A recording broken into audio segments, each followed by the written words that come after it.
नमस्कार बच्चों, कैसे हैं आप सब। आशा करती हूँ आप सभी अच्छे होंगे, स्वस्थ होंगे, खुश होंगे और अपनी पढ़ाई भी अच्छे से कर रहे होंगे। तो जैसा कि आप सभी जानते हैं, मैं हूँ आपकी हिंदी की अध्यापिका और मैं स्वागत करती हूँ आप सभी का आईसीटी वर्चुअल क्लासरूम में। और आज हम यहाँ पर एकत्रित हुए हैं पढ़ने के लिए क्लास 11th की हिंदी। क्लास 11th की हिंदी में हम पढ़ रहे हैं यहाँ पर हमारी वृत्तांत पाठ्य पुस्तिका भाग 1 का पाठ 2, जिसका नाम है राजस्थान की रजत बूंदें। तो देखिए, हम यहाँ पर अपने लास्ट 2-3 सेशन से अपने इस चैप्टर को पढ़ रहे हैं और आप देख रहे हैं कि कितना ज्यादा इंटरेस्टिंग है ये चैप्टर, कितना ज्यादा एक तरह से ज्ञानवर्धक है। काफी ऐसी चीजें जो हमने पहले कभी नहीं जानी थी, पहले कभी हमें पता नहीं थी, वो सारी चीजें हमें इसमें पता चल रही हैं। क्योंकि देखिए, जैसे मैंने आपको बताया कि जो हमारा भारत है ये बहुत ही विविधताओं वाला देश है। तो एक तरह से आप यहाँ पर देखेंगे वातावरण के हिसाब से भी, या कहें तो रहन सहन के हिसाब से, खान पान के अनुसार, भाषा, लैंग्वेज, हर चीज के हिसाब से आप जाएंगे देश के कोने कोने में, अलग अलग जगह पर अलग अलग तरीके से सारी चीजें की जाती हैं। सबकी बोली भाषा अलग है, सबके रीति रिवाज अलग है। तो इसी तरह से जैसे मैंने आपको बताया कि हम जब किसी दूसरी जगह के बारे में जानते हैं तब ज्यादा हमें बहुत ज्यादा अच्छा लगता है, बहुत सारी चीजें हमें नहीं पता चलती हैं। तो यहाँ पर हम राजस्थान जो हमारा राज्य है उसके बारे में हम यहाँ पर पढ़ रहे हैं। और आप सभी को पता है राजस्थान जो है मरुस्थल उसमें ज्यादा है, यानी कि रेतीली भूमि है, उसको मरुभूमि भी कहते हैं।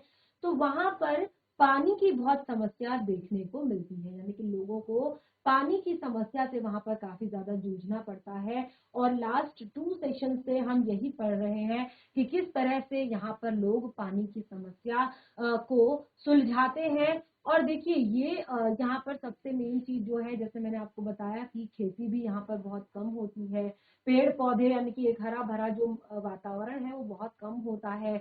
और मतलब आपको जहां भी आप देखेंगे आपको रेत के टीले ही नजर आएंगे काफी दूर दूर तक, जिससे कि लोगों को पीने के पानी और बाकी चीजों के लिए पानी की बहुत बड़ी समस्या यहाँ पर रहती है।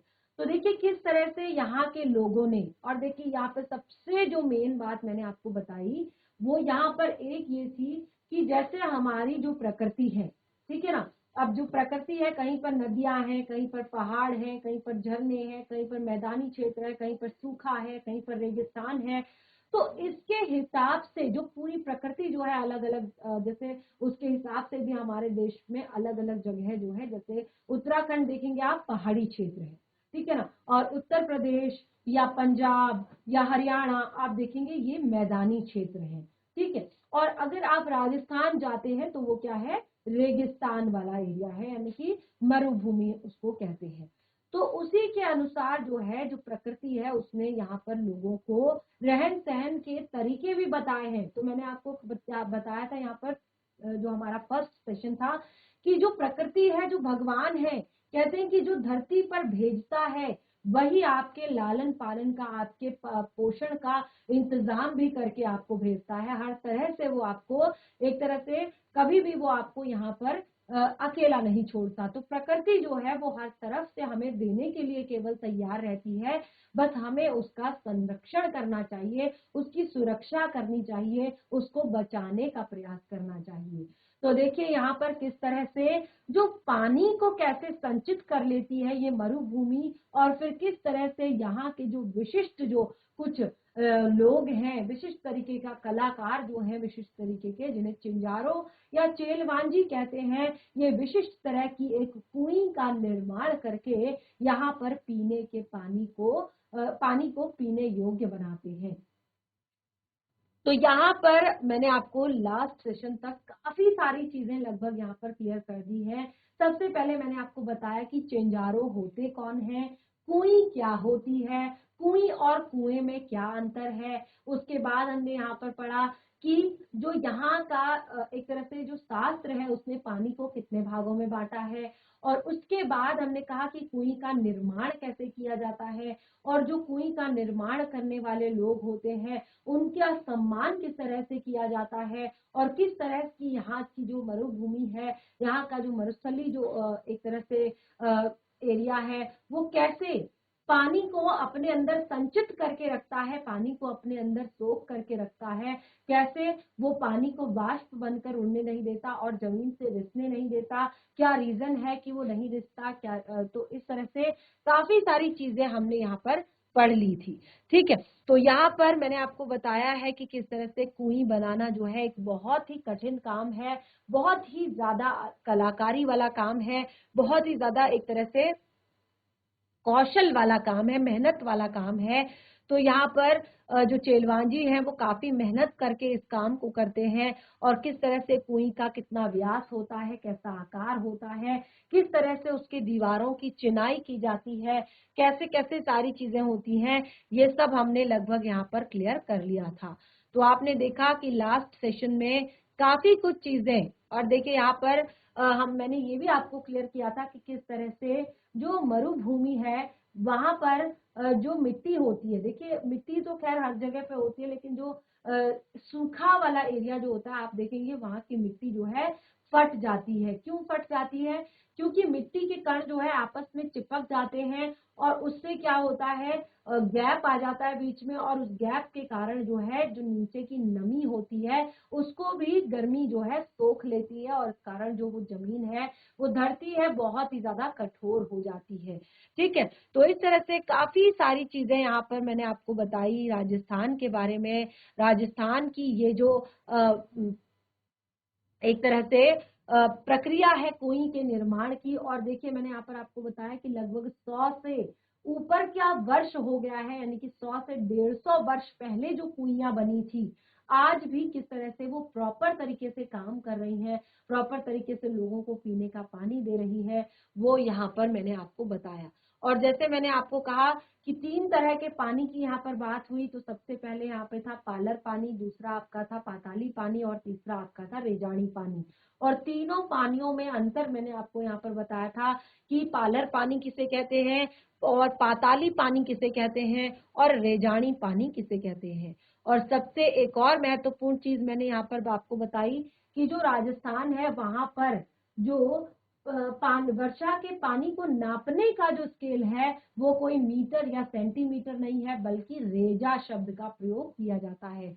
और ये धरती पर गिरी हुई वर्षा को नहीं नापता, ये जमीन के द्वारा अवशोषित किए गए वर्षा के जल को नापता है, और इसको कहते हैं कि आज इतने इतने रेजा जो है वर्षा हुई। और देखिए यहाँ पर मैंने एक और चीज के बारे में बताया था जो कि सबसे महत्वपूर्ण चीज है, वो है जो खीप की घास। ठीक है, ये खीप की घास जो है कुएं के निर्माण में बहुत ही ज्यादा महत्वपूर्ण भूमिका निभाती है, क्योंकि इससे रस्सों का निर्माण किया जाता है, और रस्सों का निर्माण इतना ज्यादा मात्रा में किया जाता है कि जहां पर कुएं बन रही है, अगर कोई भी व्यक्ति उस दृश्य को पहली बार देखेगा तो वो क्या सोचेगा, वो ये सोचेगा कि ये एक तरह से कुएं का निर्माण नहीं, बल्कि रस्से को यहाँ पर बनाया जा रहा है। ऐसा लगेगा कि रस्सा बनाया जा रहा है, क्योंकि एक कुएं के निर्माण में लगभग 3 से 4 हजार फीट जो है रस्से की जरूरत होती है। ठीक है, तो बिल्कुल वहां पे बहुत सारा रास्ता बिखरा हुआ होता है, रास्ता बनाए जाने का काम हो रहा होता है, और तुरंत ही फिर उसको इस तरह से फोल्ड कर दिया जाता है उसमें। तो नए लोग जो होंगे वो बिल्कुल नहीं समझ पाएंगे कि ये रास्ता बनाने का काम हो रहा है या कुएं बनाने का काम हो रहा है। ठीक है, तो इस तरह से जो चेलवांजी होते हैं उन्हें मिट्टी की भी खूब ज्यादा परख होती है, बहुत ज्यादा एक्सपीरियंस, क्योंकि ये चीजें मैंने आपको बताई कि यहाँ पर केवल इन चीजों को जो अनुभवी लोग हैं वही कर सकते हैं, लेकिन आजकल तो बहुत सारे लोगों ने, जो गृहस्थ लोग हैं, उन्होंने भी इस विशिष्ट कला में वो कुशल हो गए हैं, और वो क्या करते हैं, इनका निर्माण करते हैं, इनको व्यवसाय के रूप में अपना रहे हैं, इसको कुएं के निर्माण को। ठीक है, तो इस तरह से लट्ठों से किस तरह से कुएं का निर्माण किया जाता है, कैसे उसमें लट्ठे फंसाए जाते हैं, और कैसे उसे खीप घास की रस्सी से बांधा जाता है, वो सारी प्रोसेस यहाँ पर बताई गई है। तो इस तरह से काफी सारी चीजें हमने यहाँ पर डिस्कस की। तो देखिए यहाँ पर बताया कि पिछले दौर में कुछ ऐसे गांवों के आसपास सड़कें निकली है, ट्रक दौड़े हैं, ट्रकों की फटी ट्यूब से भी छोटी चौड़सी बनने लगी है। अब देखिए जैसे यहाँ पर मैंने आपको कहा ना कि किस तरह से जो कुएं है, ठीक है, किस तरह से वो कुएं का जो मुंह होता है उसको छोटा रखा जाता है, क्यों रखा जाता है? तो सबसे पहले तो एक रीजन ये है कि उसमें जो पानी है वो बूंद बूंद करके रिसता है, इसीलिए उसका नाम रेजानी पानी है। पानी जो है बूंद बूंद करके रिसता है, और अगर उसका व्यास जो है चौड़ा रखा जाएगा तो क्या होगा, फिर वो पानी जो है एकत्रित नहीं हो पाएगा, वो फैल जाएगा और उसको ऊपर नहीं खींचा जा पाएगा। ठीक है, तो इस तरह से उसके व्यास को कम रखा जाता है, और ऊपर से वहां पर बहुत गर्मी है, तो अगर पानी इस तरह से फैला होगा और कम होगा तो वो तुरंत ही भाप बनकर उड़ भी सकता है। तो देखिए यहाँ पर कई सारी चीजें हमने बताई थी कि व्यास की कुएं में धीरे धीरे रिसकर आ रहा पानी 2-4 हाथ की ऊंचाई जब ले लेता है, तो एक तरह से कई जगह पर कुएं से पानी निकालने के लिए छोटी बाल्टी के बदले छोटी चौड़स का भी प्रयोग करते हैं। ठीक है, कई जगह पर, क्योंकि जब 2-3 हाथ पानी ऊपर आ जाता है तो तब उससे पानी निकालने का काम किया जाता है, और उसमें कई बार छोटी बाल्टी की बजाय चौड़स भी डाला जाता है। और ये इस कारण किया जाता है क्योंकि धातु की बाल्टी पानी में आसानी से डूबती नहीं, पर मोटे कपड़े या चमड़े की चड़स से मुंह पर लोहे की वजनी कड़ा बांधा होता है, और चड़स पानी से टकराता है, ऊपर का वजनी भार नीचे के भाग पर गिरता है, और इस तरह कम मात्रा के पानी में भी वह ठीक से डूब जाता है। तो जो बाल्टियां होती हैं, आपने देखा होगा जब आप किसी कुएं में बाल्टी को डालते हैं तो वो 2 मिनट के लिए जो है ऊपर ही तैरती रहती है। और देखिए कुएं में तो काफी ज्यादा पानी होता है, लेकिन कुएं में जो है पानी कम होता है, तो कुएं में अगर बाल्टी डाली जाए तो क्या होगा, वो ऊपर ही तैरने लगेगी, यानी कि जब कम पानी होगा तो पानी ऊपर नहीं आ पाएगा। तो इसीलिए क्या किया जाता है, चौड़स का प्रयोग किया जाता है। चौड़स चमड़े का एक तरह से बर्तन के आकार का थैला जैसा होता है, और जिसके आगे जो है पट्टी लगी होती है लोहे की। ठीक है, तो जैसे ही उसको पानी में छोड़ा जाता है तो लोहे से क्या होता है, वो नीचे की तरफ भारी हो जाता है, बैठ जाता है, और फिर वो कम पानी को भी ऊपर खींच लेता है। और भर जाने के बाद ऊपर उठते ही चरस अपना पूरा आकार ले लेता है, और जैसे ही भर जाता है उसको खींचते हैं तो चरस जो है फैल जाता है, अपना पूरा आकार वो ले लेता है। तो इस तरह से यहाँ पर उससे पानी निकाला जाता है। अब देखिए पिछले दौर में ऐसे कुछ गांव के आसपास सड़कें निकली, ट्रक दौड़े, ट्रकों की फटी ट्यूब से भी छोटी चरसी बनने लगी। जो ट्रकों की फटी हुई ट्यूबें हैं उनसे भी चरसी बनने लगी। कुएं के व्यास का संबंध इन क्षेत्रों में पड़ने वाली तेज गर्मी से भी है। तो जैसे मैंने आपको बताया ना कि कुएं का एक तो रीजन होता है कि उसमें पानी धीरे धीरे रिसता है, और एक दिन में केवल 4-5 घड़े पानी ही रिस पाता है। तो अगर व्यास चौड़ा रखा जाएगा तो पानी फैल जाएगा, और उतने में बाल्टी अंदर नहीं डूबेगी, पानी नहीं निकल पाएगा। और दूसरा रीजन कि यहाँ पड़ने वाली जो गर्मी है, ठीक है, यहाँ पड़ने वाली जो तेज गर्मी से भी है। तो जैसे मैंने आपको बताया कि अगर व्यास चौड़ा होगा तो कुएं के भीतर का पानी भी फैला रहेगा उतना ही, और बड़ा व्यास पानी को भाप बनाकर उड़ाने से नहीं रोक पाएगा, जो मैंने आपको क्लियर कर दिया है। ठीक है, तो इस तरह से कुएं को उसके पानी को साफ रखने के लिए उसे ढककर रखना जरूरी होता है। छोटे मुंह को ढकना सरल होता है। हर एक कुएं पर लकड़ी के बने ढक्कन ढके मिलेंगे, और क्योंकि कुएं को ढकना बहुत ज्यादा जरूरी होता है, कुएं जहां पर बनाई जाती है उसको ढका जाता है, अच्छे से उसको ढकना बहुत ज्यादा जरूरी होता है। कहीं कहीं पर खस की टटी की तरह घास फूस या छोटी छोटी टहनियों से बने ढक्कनों का प्रयोग भी किया जाता है। ठीक है, जहां नई सड़कें निकलती हैं और इस तरह के नए और अपरिचित लोगों की आवक जावक भी बढ़ गई, वहां अमृत जैसे इस मीठे पानी की सुरक्षा भी करनी पड़ती है। अब देखिए, क्योंकि जैसे पहले तो था कि ऐसे जो ज्यादातर जो जगह थी वहां पर सड़कें नहीं थी, लोगों का आना जाना नहीं था, वो एक तरह से प्रॉपर गांव का एरिया था। लेकिन जिस तरह से अब विकास हो रहा है, धीरे धीरे विकसित हो रही है चीजें, तो अब रोड के किनारे अगर कुएं है तो वहां पर सबसे पहले तो कुएं की स्वच्छता पर भी ध्यान दिया जाना चाहिए। उसके बाद जो आने जाने वाले लोग होते हैं उनसे भी उसको बचाना है कि कहीं कोई उसमें गंदगी ना डाल दे, कहीं कोई उसमें से गंदे बर्तन से पानी ना निकाल ले। ठीक है, तो इस तरह से उसकी पानी की भी सुरक्षा करनी पड़ती है। इन इलाकों में कई कुइयों के ढक्कनों पर छोटे छोटे ताले भी लगने लगे हैं, और जो ऐसे इलाके हैं वहां पर जिनके अपने पर्सनल कुई होती है, अपनी कुई होती है, वो क्या करते हैं, छोटे छोटे ताले भी उनके ढक्कनों पर लगा देते हैं।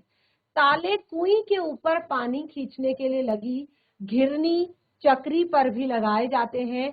कुई गहरी बने तो पानी खींचने की सुविधा के लिए उसके ऊपर घिरनी या चक्री भी लगाई जाती है। जिस तरह से कुएं में होता है ना, कुएं में भी ऐसे पानी खींचा जाता है, उसमें घिरनी लगी होती है, चक्री लगी होती है, तो वो आसान कर देती है खींचना। वरना आप भरी हुई बाल्टी को बहुत ही एक तरह से आपको बहुत ज्यादा मेहनत करनी पड़ेगी, और लेकिन जब घिरनी या चक्री उसमें लगी होगी तो क्या होता है कि उसमें आसान हो जाता है पानी ऊपर खींचने के लिए। तो कई कुइयों में जो जिनकी गहराई काफी ज्यादा होती है, जो बहुत ज्यादा गहरी होती है, उनमें क्या होता है, घिरनी या चक्री भी लगाई जाती है। ठीक है, यह गरेड़ी, चरखी या फरेड़ी भी कहलाती है। फरेड़ी लोहे की दो भुजाओं पर भी लगती है, लेकिन प्रायः गुलेल के आकार का एक मजबूत तने को काट कर उसमें आर पार छेद करके लगाई जाती है। इसे ओड़ाक कहते हैं। ओड़ाक और चरखी के बिना इतनी गहरी संकरी कुएं से पानी निकालना बहुत ही कठिन काम होता है। जो उसमें ओड़ाक या फिरकी या चक्री लगी होती है, उसके बिना इतनी गहरी जो कुएं है उनसे पानी निकालना, आप देखिए 150 से 200 हाथ अगर कोई कुएं गहरी है तो उससे पानी निकालने में आपको कितना टाइम लग जाएगा ऊपर, और कैसे वो बाल्टी निकलेगी और आधा पानी उसमें से गिर जाएगा। तो इसीलिए इन पे ये सारी चीजें लगाई जाती हैं। पानी बीच में छलक कर गिरता नहीं है, और वजन खींचने में तो इससे सुविधा होती ही है, इसीलिए ये सारी चीजें लगाई जाती है। खड़िया पत्थर की पट्टी एक बड़े भाग से गुजरती है, और जो खड़िया पत्थर है उसकी जो पट्टी है वो एक बड़े एरिया से गुजरती है, बड़े भाग से गुजरती है। इसीलिए उस पूरे हिस्से में एक के बाद एक कुएं बनती जाती है, क्योंकि जहां पर पता चल जाता है कि यहाँ पर नीचे खड़िया पत्थर की पट्टी बिछी हुई है, पट्टी है, तो फिर वहां आसपास एक के बाद एक कुइयां खुदती चली जाती हैं। और ऐसे क्षेत्र में एक बड़े साफ सुथरे मैदान में 30-40 कुइयां भी आपको मिल जाएंगी। अगर कोई बड़ा साफ सुथरा मैदान है जहां पर नीचे खड़िया पत्थर की स्लेट का पता चल चुका है, तो उस मैदान में आपको 30 से 40 कुइयां मिल जाएंगी आराम से। हर घर की एक कुई, परिवार बड़ा हो तो एक से अधिक कुई भी। अब देखिए आजकल तो हर घर की एक कुई बनने लगी है, और यदि फैमिली बड़ी है, परिवार बड़ा है, तो उसमें भी एक से अधिक कुई भी परिवार वाले खुदवाते हैं। निजी और सार्वजनिक संपत्ति का विभाजन करने वाली मोटी रेखा कुई के मामले में बड़ी विचित्र ढंग से मिट जाती है। जो कई बार आपने देखा ना कि ये पर्सनल है या ये सार्वजनिक जो चीजें हैं, तो यहाँ पर इन चीजों को विभाजन करने वाली जो मोटी रेखा है वो कुई के मामले में तो बड़ी ही विचित्र ढंग से मिट जाती है। यानी कि ऐसा कोई भेद नहीं होता, हर एक की अपनी अपनी कुई है, और उसे बनाने, उससे पानी लेने का हक उसका अपना है। और लेकिन कुई जिस क्षेत्र में बनती है, जो कुई है वो जिस क्षेत्र में बनती है,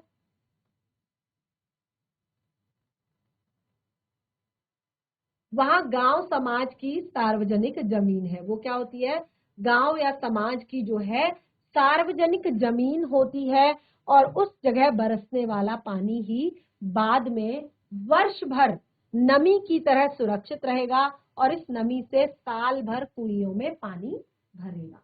तो देखिए कितनी सुंदर एक रचना है प्रकृति की, कि प्रकृति किसी को भी भूखा और प्यासा नहीं छोड़ती है। प्रकृति ने सबके लिए इंतजाम किया है, चाहे वो रेगिस्तान हो, चाहे वो उत्तराखंड हो, चाहे वो दक्षिण भारत हो, चाहे वो जम्मू कश्मीर हो, चाहे वो पश्चिम बंगाल हो, हर जगह प्रकृति ने बिल्कुल एक तरह से वहां के एनवायरनमेंट के हिसाब से, वहां के एक तरह से प्राकृतिक ढांचे के हिसाब से वहां के लोगों के रहन सहन को एक तरह से बनाया है, रहन सहन का तरीका उन्हें सिखाया है। तो देखिए किस तरह से जो चाहे जो गांव समाज की जमीन हो या प्रकृति की जमीन हो, वहां बसने वाला पानी ही बाद में जो एरिया जो होता है वो क्या करता है, हमेशा सुरक्षित रहता है नमी के तौर पर, और फिर उसके बाद साल भर उससे कुइयों में पानी भरता है।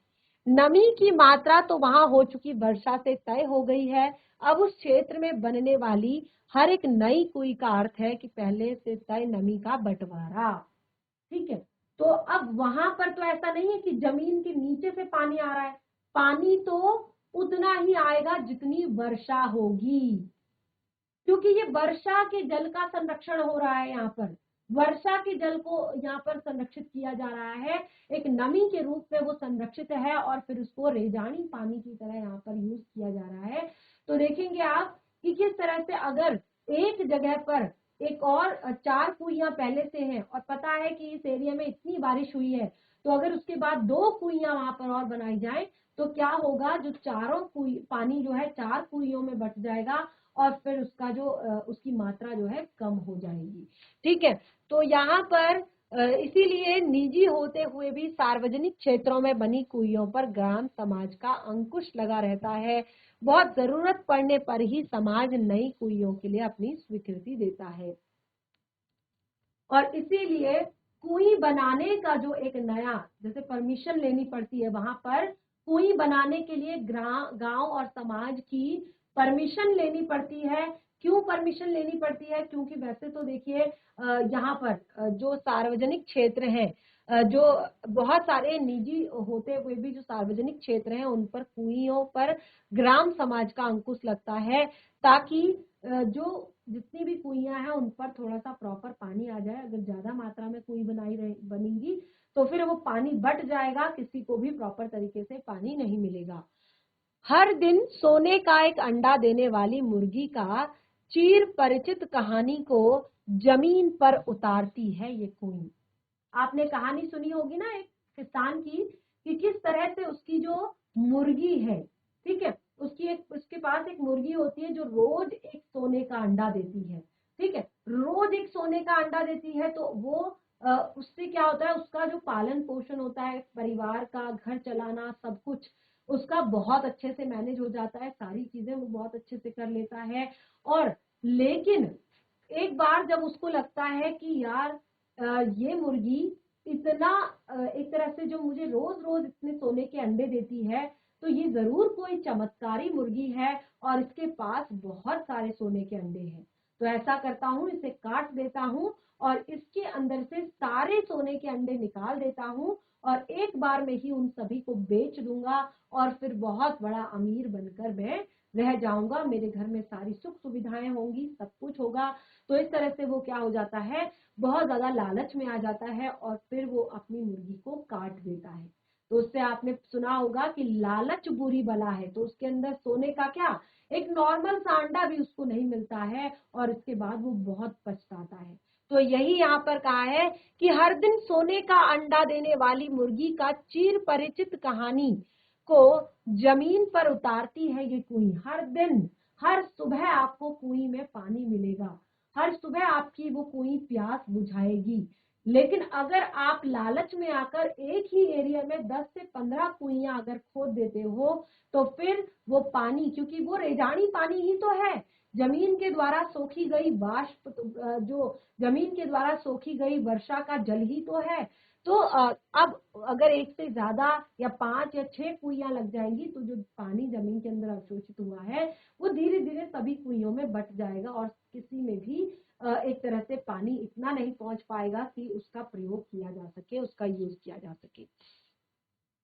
इससे दिन भर में बस 2 से 3 घड़े पानी निकाला जा सकता है, इसीलिए प्राय पूरा गांव गोधूली बेला में कुइयों पर आता है। देखिए क्योंकि दिन भर उसमें पानी इकट्ठा होता है, इसीलिए जो पूरा गांव होता है वो गोधूली बेला। गोधूली बेला किसे कहते हैं, ये शाम का वक्त होता है जब सारी गायें, जितने भी पशु पक्षी आप देखेंगे शाम के टाइम पे 5 से 5:30, वैसे तो आजकल 5 से 5:30 काफी ज्यादा टाइम हो जाता है, लेकिन फिर भी आप 5 से 5:30 बजे तक अगर आप एक बार अपने छत में जाकर देखेंगे तो आपको पक्षियों का एक बहुत बड़ा झुंड जाता हुआ दिखेगा, उसके बाद दूसरा झुंड, उसके बाद तीसरा झुंड, उसके बाद चौथा झुंड, और इसी तरह से जो भी गायें, बच्चियां, बकरियां, जितने भी जो हमारे पालतू जानवर हैं, जंतु है, जीव जंतु है, उनको जब हम दिन भर खेत में या जंगल में छोड़ देते हैं खाने के लिए, तो फिर वो शाम के टाइम पे धूल उड़ाते हुए पूरे अपने झुंड के साथ, अपने ग्रुप के साथ जब आते हैं तो उस टाइम को कहते हैं गोधूली बेला। तो उस गोधूली बेला में शाम के समय में ही सभी लोग कुइयों में पानी के लिए आते हैं, और तब वहां पर यानी कि जहां पर कुई है वहां पर मेला जैसा लग जाता है। गांव से सटे मैदान में 30 से 40 कुइयों पर एक साथ घूमती घिरनियों का स्वर गोचर से लौट रहे पशुओं की घंटियों की रंभाने की आवाज में समा जाता है। एक बहुत बड़ा मैदान है जिस पर 30 से 40 कुइयां हैं, और उन सब में घिरनी लगी हुई है, और वो सब साथ में चल रही हैं, और उनकी जो आवाज है और साथ ही जो जंगल से आते हुए पशुओं की जो आवाज है वो सब एक दूसरे में मिल जाती है। तो ये बहुत ही सुंदर जो है दृश्य होता है उस टाइम पे। 2 से 3 घड़े पानी भर जाने पर डोल और रस्सियां समेट ली जाती हैं। जब हर एक इंसान की 2 से 3 घड़े पानी जब भर जाते हैं तो उसकी जो डोल है, रस्सियां हैं, वो सब समेट ली जाती हैं। कुइयों के ढक्कन वापस बंद कर दिए जाते हैं, और रात भर और अगले दिन भर कुइयां आराम करती हैं। यानी कि अब रात भर और अगला पूरा जो दिन होता है उसमें कुइयां आराम करती हैं। आराम यानी कि वो पानी को रिसने का काम करती हैं, पानी को इकट्ठा करने का काम करती हैं। रेत के नीचे सब जगह खड़िया पत्थर की पट्टियां नहीं होती। अब जैसे मैंने आपको बताया कि जो होती हैं, लेकिन हर जगह नहीं होती है खड़िया पत्थर की पट्टी, कहीं कहीं पर होती है, और जहां पर होती है उसी एरिया में कुएं का निर्माण किया जाता है। इसीलिए कुएं भी पूरे राजस्थान में आपको नहीं मिलेगी। यानी कि अगर आप कहीं सोचे कि आप राजस्थान गए और आपने वहां पर कुएं नहीं देखी, तो ऐसा पॉसिबल हो सकता है कि आप राजस्थान गए और आपने वहां कुएं नहीं देखी, क्योंकि हमने कहा कि कुएं का बनना तभी पॉसिबल है जब जमीन के अंदर खड़िया पत्थर की प्लेट हो, और हर जगह खड़िया पत्थर की प्लेट नहीं होती है। चूरू, बीकानेर, जैसलमेर, बाड़ामेर के कई क्षेत्रों में यह पट्टी चलती है, और इसी कारण यहाँ गांव-गांव में कुइयां ही कुइयां हैं। जैसलमेर जिले के एक गांव खंडेरों की दानी में तो 120 कुइयां थी। यानी कि जो जैसलमेर का एक गांव है जिसका नाम है खंडेरों की ढाणी ढाडी, तो इसमें 120 कुइयां हैं। लोग इस क्षेत्र को 6 बीसी यानी कि 6 गुना 20 के नाम से जानते हैं। कहीं कहीं इन्हें पार भी कहते हैं। जैसलमेर तथा बाड़मेर के गांव में पार के कारण ही आबाद है, और इसीलिए उन गांवों के नाम भी पार पर ही है। जैसे जानरे आलो पार, सिरगू आलो पार, अलग अलग जगहों पर खड़िया पट्टी के अलग अलग नाम है। जो अलग अलग जगह हैं राजस्थान की, वहां पर अलग अलग जगहों पर खड़िया पत्थर की अलग अलग जो है नाम है। और यहाँ पर देखिए अलग अलग नाम है। कहीं यह चारोली है, तो कहीं यहाँ पर धाधड़ो है, कहीं यहाँ पर धड़धाड़ो है, कहीं पर बिट्टू रो बल्लियों के नाम से जानी जाती है, और कहीं पर तो इस पट्टी का नाम केवल खड़ी भी है। ठीक है, और इस खड़ी के बल पर खारे पानी के बीच ये मीठे पानी को देती खड़ी रहती है एक कुएं। तो देखिए कितनी सुंदर ये कहानी थी। पूरा चैप्टर हमारा यहाँ पर कंप्लीट हो गया है। लास्ट लाइन को हम फिर से पढ़ते हैं। यहाँ पर देखिए, और इसी खड़ी के बल पर, जो खड़िया पत्थर की प्लेट है ना, इस खड़ी के बल पर खारे पानी के बीच, जहां खारा पानी है उसके बीच मीठा पानी देती खड़ी रहती है एक कुएं। जो मीठा पानी देने के लिए खड़ी रहती है वो है एक क्वीन, वो हमेशा खड़ी रहती है मीठा पानी देने के लिए।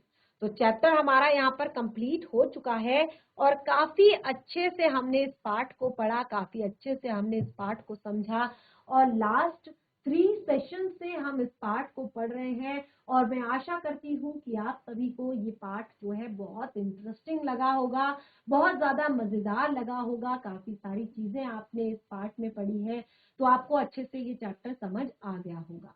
तो अब यहाँ पर आता है इस पार्ट से जुड़े हुए अभ्यास के प्रश्न। तो इस चैप्टर को आप आज घर पर जाइए, आज का आपका होमवर्क, घर पर जाइए और इस पार्ट को एक बार अच्छे से रिवाइज कीजिए और फिर इस पार्ट में इन प्रश्नों के उत्तर छांटने की कोशिश कीजिए।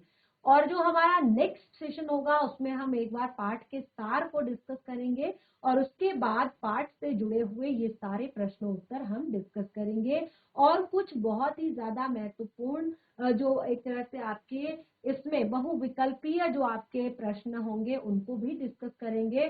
तो इस तरह से पूरा चैप्टर हमारा यहाँ पर कंप्लीट हो चुका है। तो घर पर रिवाइज कीजिए।